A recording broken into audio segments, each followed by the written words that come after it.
is an ancient arc activating under Lake Vostok and causing a heat wave in Antarctica that is baffling scientists.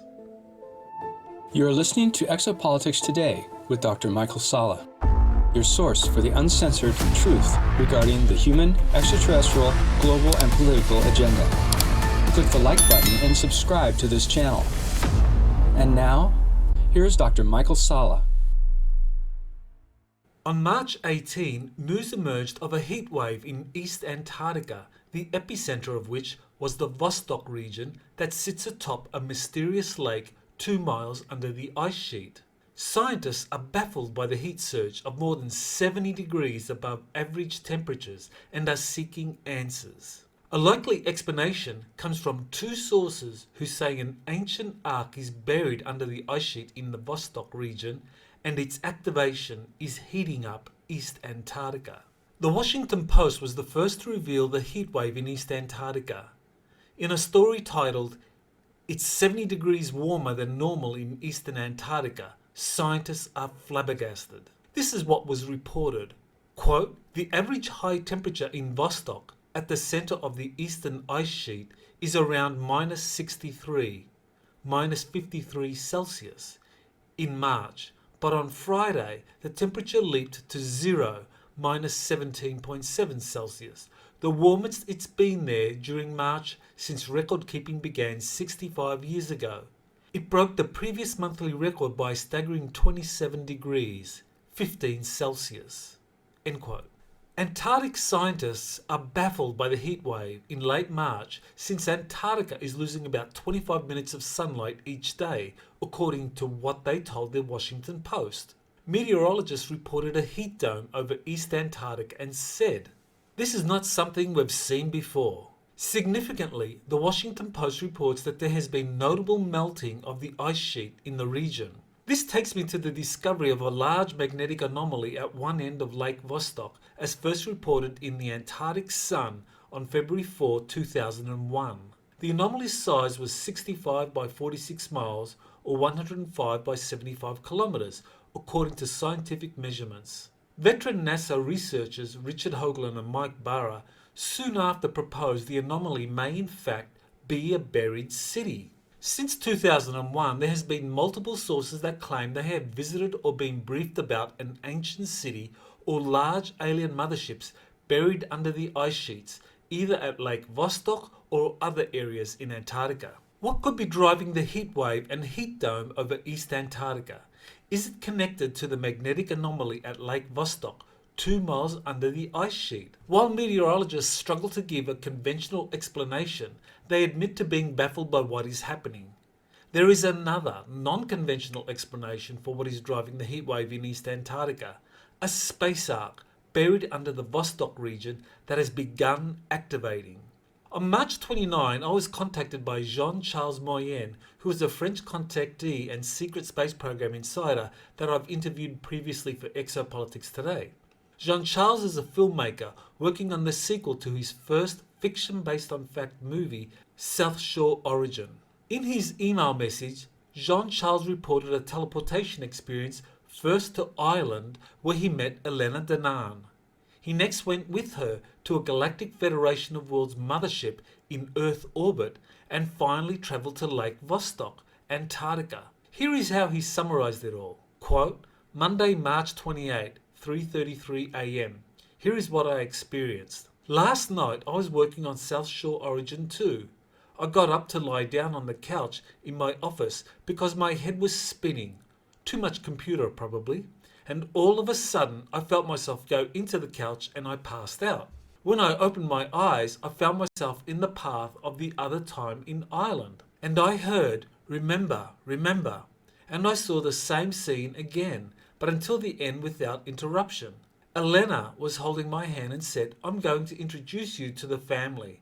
And then I saw the next part. I felt tingling all over my body, exactly the same sensation as when you sleep on your arm and the blood comes back in it.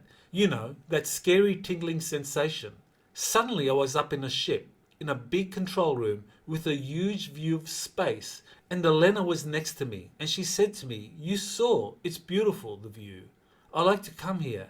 It relaxes me to see the earth like this. it calms me. And there in the middle stood Melanie, Jean-Charles' wife, in a silver tight suit. Who said you were surprised to see me here, honey? Elena and I have known each other for a long time, and we are friends. But I'll let you continue your visit, and she teleported herself. And then someone came up behind us. I instantly felt his energy, and the hairs on my arm stood up, as if electrified. I turned around and saw a man in a uniform, with shoulder pads, almond-shaped eyes of a very luminous lagoon colour, and beautiful blonde hair that looked like an angel, as in the Bible. There was no flaw on his face. It was disturbing to see the perfection of his features. He smiled at me, and I heard in my mind, "Relax, my friend. You know who I am." And he came closer and put his fingers in a triangular shape on my forehead and temples, and I found myself surrounded by translucent blue ice. I said, "Where are we?" He told me, "Under Antarctica, precisely under the Lake Vostok, where there is an arc." And I turned around, and Elena was there in a tight-fitting suit that pulsed a kind of bluish energy with heat to regulate your temperature. I had no suit, but I had the same bluish energy around me. And I said, "But why are we here?" And I heard, "Because you are all the keys to the awakening of humanity." And suddenly I felt myself being pulled backwards, as if I was falling into a hole, and I woke up with a start, with my heart pounding in my chest. It was precisely 3:33. End quote. After receiving Jean-Charles' startling information, I contacted Elena Danan to see if she or Thorhan had any information about Lake Vostok and what Jean-Charles had experienced. The response from Thorhan to my inquiry was stunning and gave critical information that explains the heat wave and melting ice in the Vostok region. Quote, Lake Vostok, March 29, 2022. The civilization who left technology under the melting ice of Antarctica wasn't from Nataru, Milky Way galaxy. There were ancient times when the climate of this planet was different, when the magnetic poles were located in a different place. The land was green and fertile, and the climate was warm, in the land you call now Antarctica. An important colony was settled there. They were of the Patal. They lived in peace and prosperity.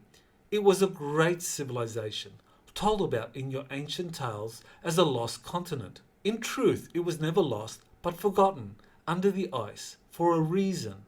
They left gifts, large crafts, and structures in the subterranean web of heated caverns. The structures under Lake Vostok were known from a long time by your scientists working in the secret programs. The Earth Alliance knew, and it was the bait to bring financial elites down to Antarctica for the last meeting. They never saw the arcs. They were never taken there.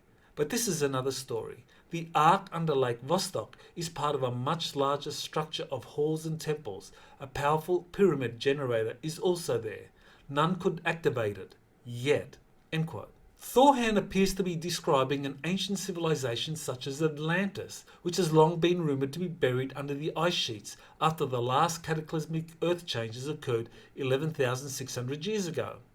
A book by researchers Rand Flem-Ath and Rose Flem-Ath, Atlantis Beneath the Ice, The Fate of the Lost Continent, published in 2012, presents compelling evidence for such a claim. In addition, Thorhan refers to recent meetings held in Antarctica where the Cabal, aka Deep State leaders, secretly travelled to negotiate with the Earth Alliance and the Galactic Federation about their future. The Cabal reneged on whatever deal was reached and continue to cause chaos on Earth, as evidenced by current global events. Thorhan continued his update. Quote, not only the Earth Alliance and the Nataru Alliance knew about it, but also the enemy. The Sakar stormed and took the place under Vostok, hoping to crack the codes of this technology. They welcomed the humans of the Nazi group that you call the Fourth Reich to help decrypting this technology. Were you thinking that they accepted human colonies there in Antarctica for no reason?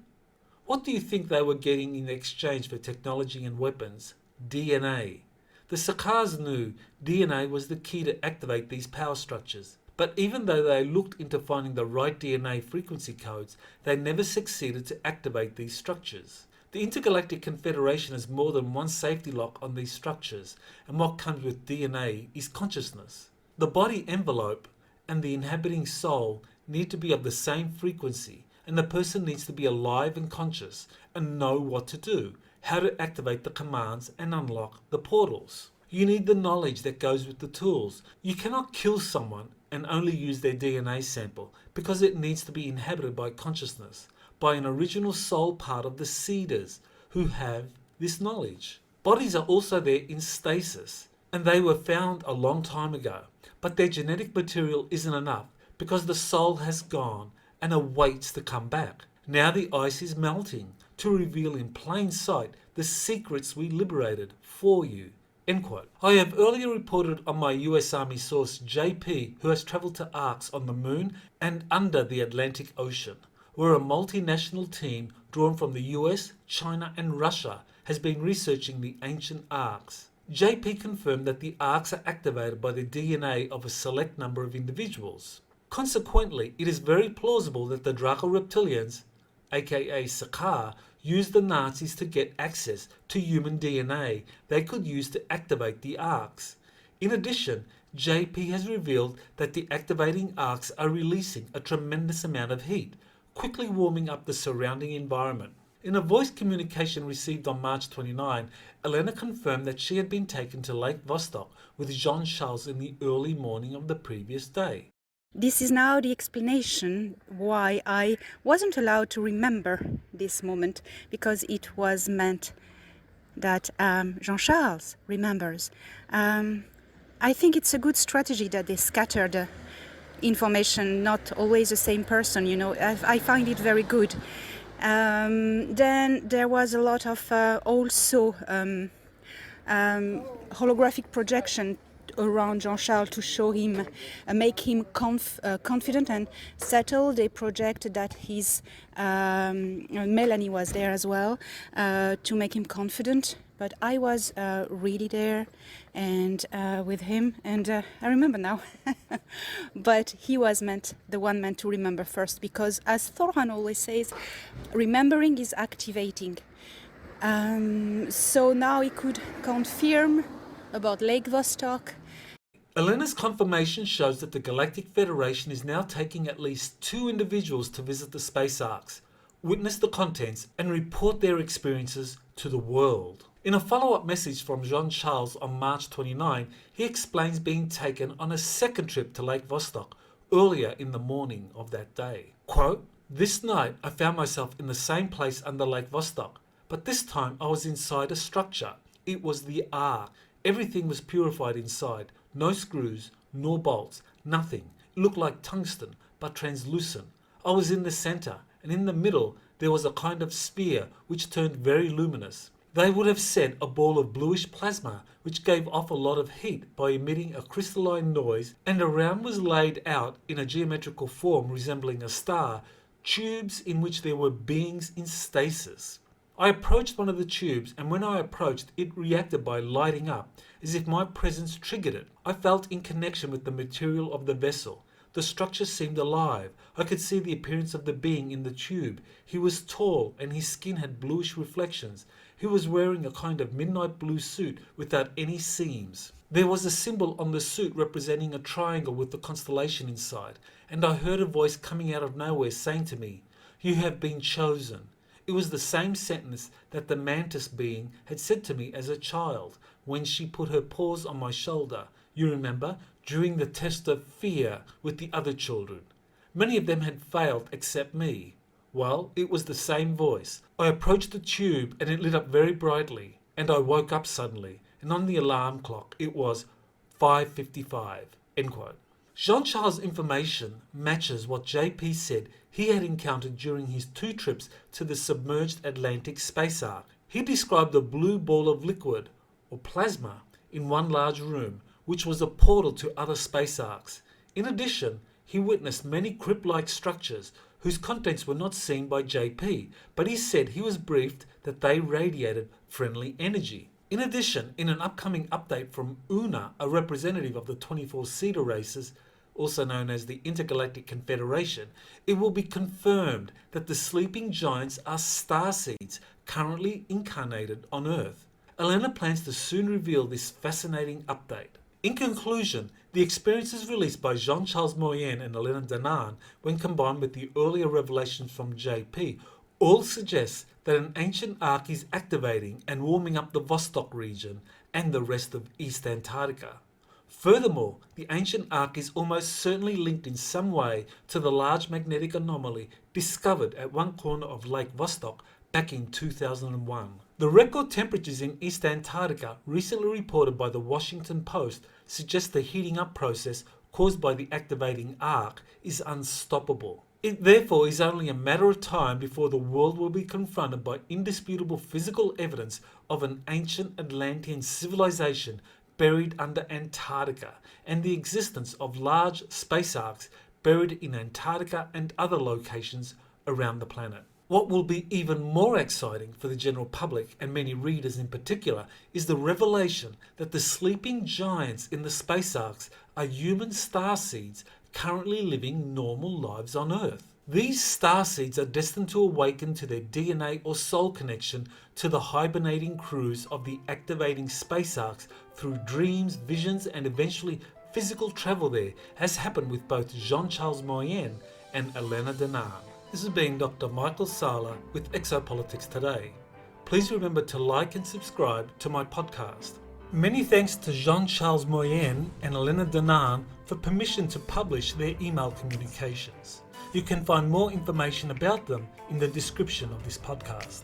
On April 9, I will be holding my next webinar on extraterrestrial seeders, space arcs, and the Great Reveal, where I go into detail into the history of space arcs and the seeders and why their recent arrival is triggering the arc's activation, which in turn will lead to incredible revelations about humanity's origins and connections to extraterrestrial life.